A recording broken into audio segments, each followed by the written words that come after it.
Fica, Senhor, comigo. Preciso da tua presença para não te ofender. Em nome do Pai, do Filho e do Espírito Santo. Amém. Irmãos e irmãs, sejam muito bem-vindos hoje para o segundo dia da nossa novena dedicada a Padre Pio de Pietrelcina. Que Deus te abençoe e que Deus te proteja. E agora, com muita fé, com muita devoção, façamos a oração da novena. Oração de Padre Pio. Fica, Senhor, comigo. Fica comigo, Senhor, pois preciso da tua presença para não te esquecer. Sabes quão facilmente posso te abandonar. Fica comigo, Senhor, porque sou fraco e preciso da tua força para não cair. Fica comigo, Senhor, porque és minha vida e sem ti perco o fervor. Fica comigo, Senhor, porque és minha luz e sem ti reina a escuridão. Fica comigo, Senhor, para me mostrar a tua vontade.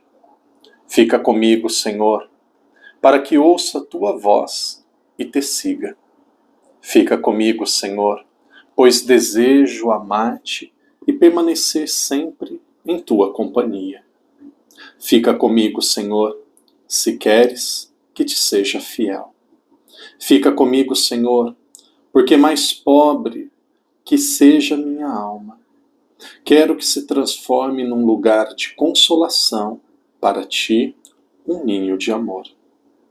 Fica comigo, Jesus, pois se faz tarde o dia, chega ao fim. A vida passa e a morte, o julgamento e a eternidade se aproximam. Preciso de ti para renovar minhas energias e não parar no caminho. Está ficando tarde, a morte avança e eu tenho medo da escuridão, das tentações, da falta de fé, da cruz, das tristezas. Oh, quanto preciso de ti, meu Jesus, nesta noite de exílio. Fica comigo, Jesus, pois ao longo da vida, com todos os seus perigos, eu preciso de ti. Faz, Senhor, que te reconheça como te reconheceram teus discípulos ao partir do pão, a fim de que a comunhão eucarística seja a luz a dissipar a escuridão, a força a me sustentar, a única alegria do meu coração. Fica comigo, Senhor, porque na hora da morte quero estar unido a ti, se não pela comunhão, ao menos pela graça e pelo amor.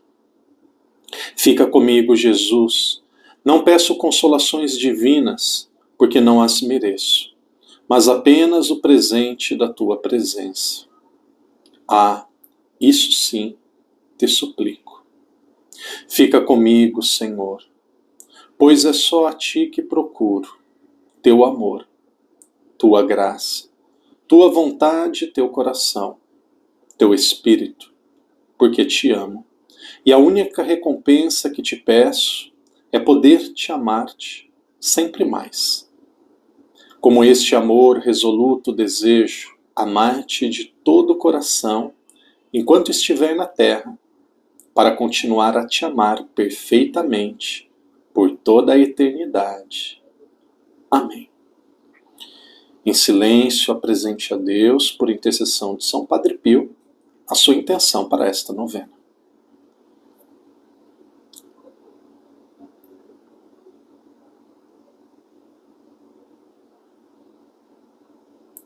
Pai nosso que estais nos céus, santificado seja o vosso nome. Venha a nós o vosso reino, seja feita a vossa vontade, assim na terra como no céu.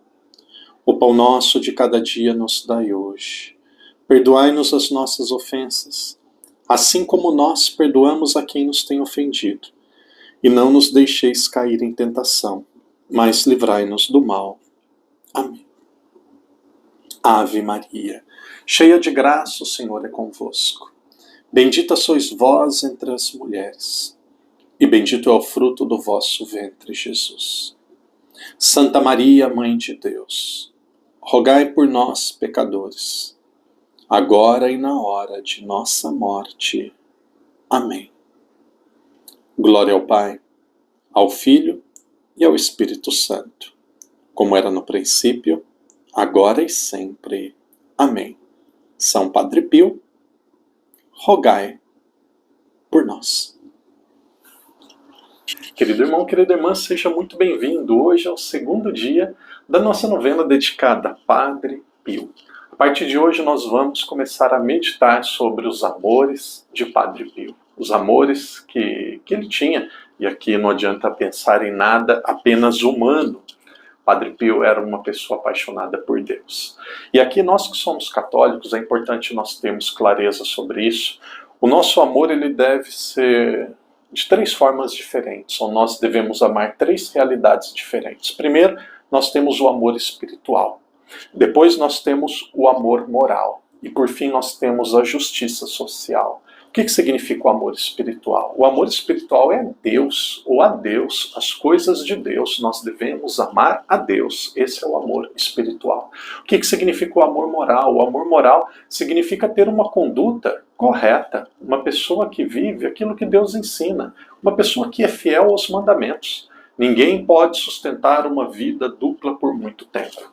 Nós vamos ter algumas falhas, vamos ter alguns erros, mas se nós lutarmos até o fim da nossa vida, de uma forma muito sincera para a nossa conversão, seguramente Deus vai nos dar a graça. Por isso, o amor moral. E por fim, o amor social, a justiça social, fazer o bem aos pobres, fazer o bem aos outros.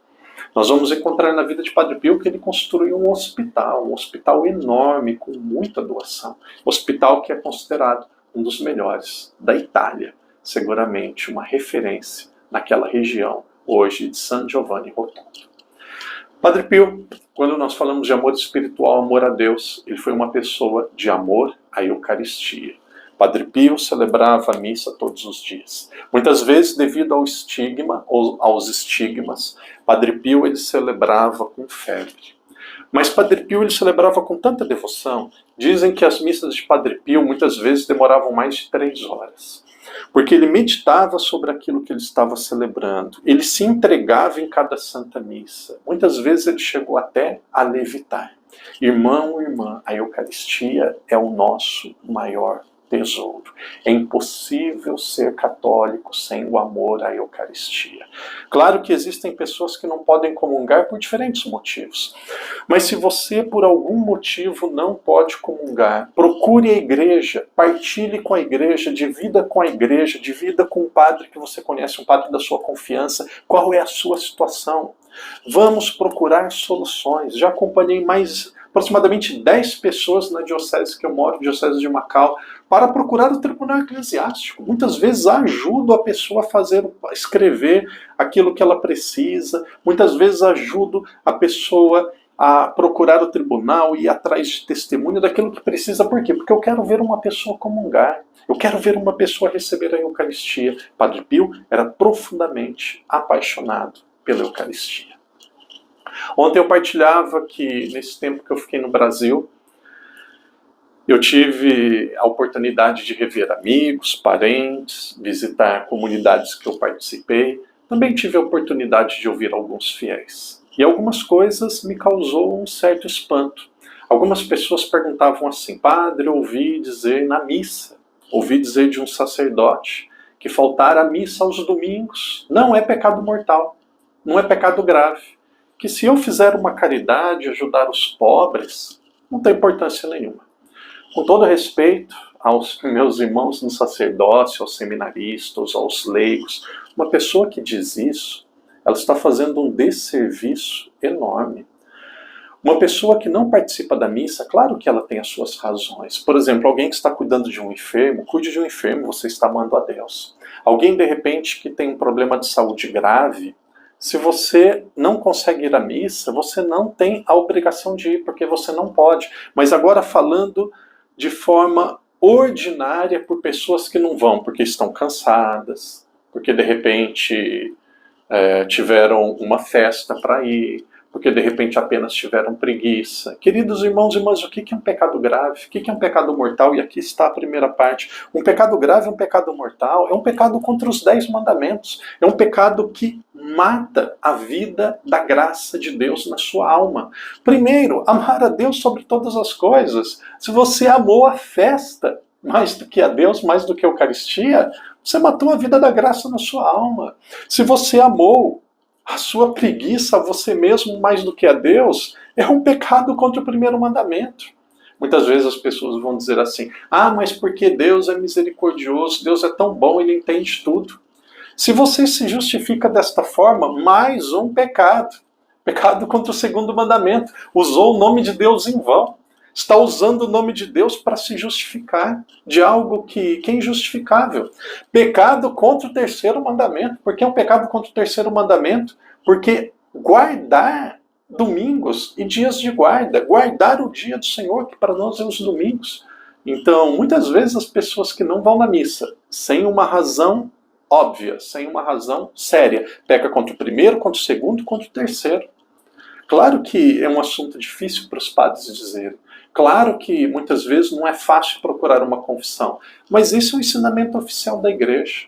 A Eucaristia é o centro da nossa vida. Ouvi pessoas dizerem também, até 2 dias antes de vir embora, recebendo mensagens. A pessoa foi participar da missa, quis receber a comunhão na boca e o padre não deu a comunhão. O que acontece? Isso daqui às vezes pode acontecer com pessoas até da mais alta hierarquia da igreja. Primeiro, na igreja nós temos 3 instâncias para as regras litúrgicas em uma diocese. A primeira instância é a Santa Sé. A Santa Sé deve ser ouvida.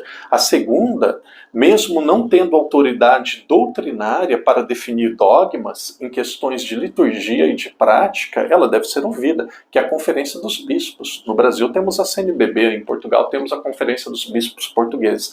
E depois nós temos o bispo local, diocese local. Então, falando sobre a comunhão de joelhos ou a comunhão na boca. Meu Deus, é um assunto tão óbvio, tão simples, eu não entendo como que não ficou claro ainda para as pessoas. A maneira ordinária das pessoas receberem a Eucaristia, estou falando baseado em documentos da igreja, na introdução ao missal. A maneira ordinária das pessoas receberem a Eucaristia é na boca. Mas vocês, os leigos, também podem receber na mão, se quiserem. Isso daqui desde 69, 70. Então a maneira ordinária é na boca, mas pode receber também na mão. O Vaticano diz isso. A Conferência dos Bispos do Brasil, a CNBB, diz isso. Claro, no período de pandemia era aceitável. Até que em Macau o bispo pedia por questão de higiene para as pessoas não receberem na boca. Mas pelo que me consta, a pandemia acabou. Então, eu não vejo razão e não encontro uma diocese que continue mantendo a comunhão apenas na mão. Não encontro essa diocese. Então, se o Vaticano permite, a Conferência dos Bispos permite, se você, de repente, teve negado esse direito, procure saber se na diocese existe algo que foi dito, escrito, oficialmente proibindo a comunhão na boca. Eu não acredito. Mas procure saber se não tem. Com todo respeito aos meus irmãos padres, padre, você não tem o direito de fazer isso. Você não pode, o senhor, a senhora, ministro da Eucaristia, nós não podemos entrar na consciência da pessoa e escolher como a pessoa vai comungar. Então, querido irmão, quer receber a comunhão na boca? Receba. Quer receber a comunhão nas mãos? Receba. Quer receber a comunhão de joelhos? Receba. Quer receber a comunhão em pé? Receba. Quer receber a comunhão sentado no banco? Não receba, não pode. Mas você vê como que a igreja é mãe, como que a igreja é linda? Eu fico feliz. Por isso, às vezes, eu até questiono um pouco a fé de algumas pessoas. Eu fico feliz quando eu vejo um leigo, uma leiga, um jovem, uma jovem, que vem receber a Eucaristia com piedade. Às vezes eu não consigo negar para alguém que recebe sem zelo, agora eu vou negar para alguém que recebe com zelo e com carinho. Mas a missa vai ficar muito longa. A missa vai ficar muito longa? Corte aqueles comentários no fim da missa. Comece a cortar um pouco as músicas, que muitas vezes são de forma exagerada. Ou o padre resume um pouco mais a homilia. Agora, cortar a maneira que a pessoa vai receber Jesus Eucarístico, entrando dentro da liberdade da liberdade da pessoa escolher aquilo que ela quer. Isso ela não pode. Por que eu estou dizendo isso? Para entrar em conflito? Não. Não, cada um vai responder a Deus, mas para evangelizar. Você que é católico, o Padre encerra dizendo isso. Você que é católico, você tem o direito de saber o que a igreja ensina. Eu não, aqui eu poderia, na minha cabeça tem outra palavra, vou usar uma palavra mais tranquila. Eu não posso ser omisso. Eu não posso ser omisso, eu não posso ser indiferente. Na minha cabeça tem a palavra covarde. Não posso ser omisso, não posso ser indiferente para agradar muitas pessoas, aí eu escondo aquilo que é o ensinamento da igreja. Não, não posso. Então você que é católico, ame a Eucaristia, saiba o que é um pecado mortal, um pecado que mata a vida da graça na sua alma, que tem como matéria algo que atinge os 10 mandamentos, e saiba a maneira que você pode receber a comunhão. A igreja é mãe, a igreja te respeita. E nós que somos filhos da igreja, independente de onde nós estamos, em qual grau de hierarquia, nós devemos ser dóceis e obedientes. Querido irmão, querida irmã, que Deus te abençoe, que Deus te proteja. E até amanhã, se Deus quiser. Em nome do Pai, do Filho e do Espírito Santo. Amém.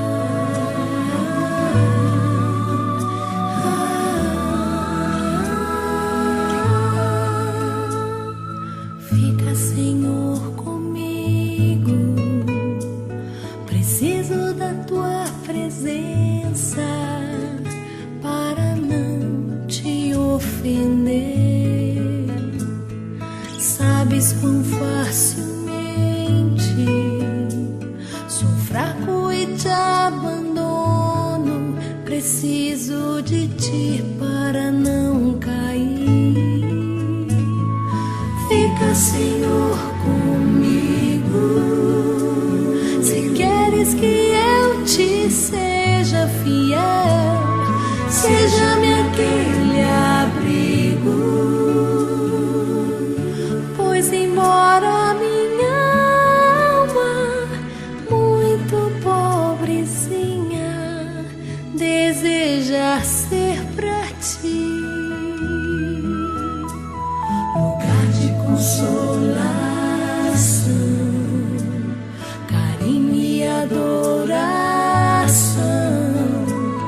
um ninho de amor, então, quietude profunda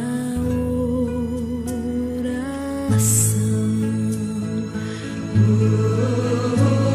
Não peço que não mereço, mas tua presença, ó Deus, quero ter. Fica, Senhor, comigo, para que eu ouça a tua voz.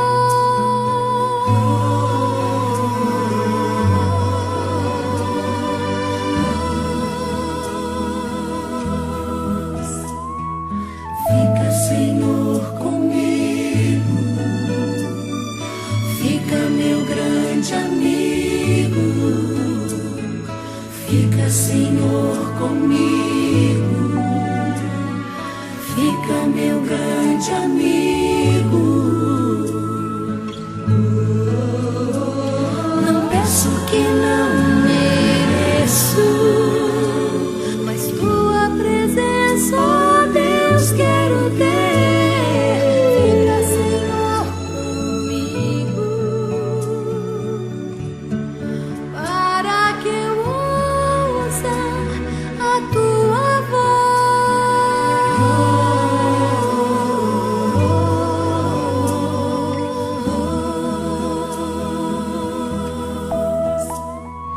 Tu és minha luz, sem ti ando nas trevas.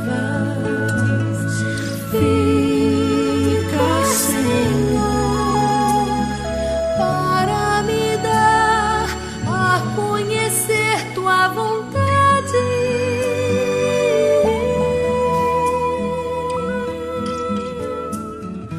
Fica, Senhor, comigo. Fica, meu grande amigo.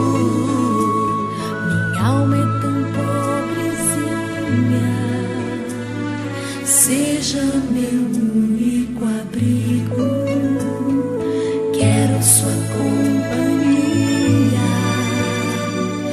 muito preciso ouvir-te, Senhor. Tanto desejo amar-te. Fica meu grande amor.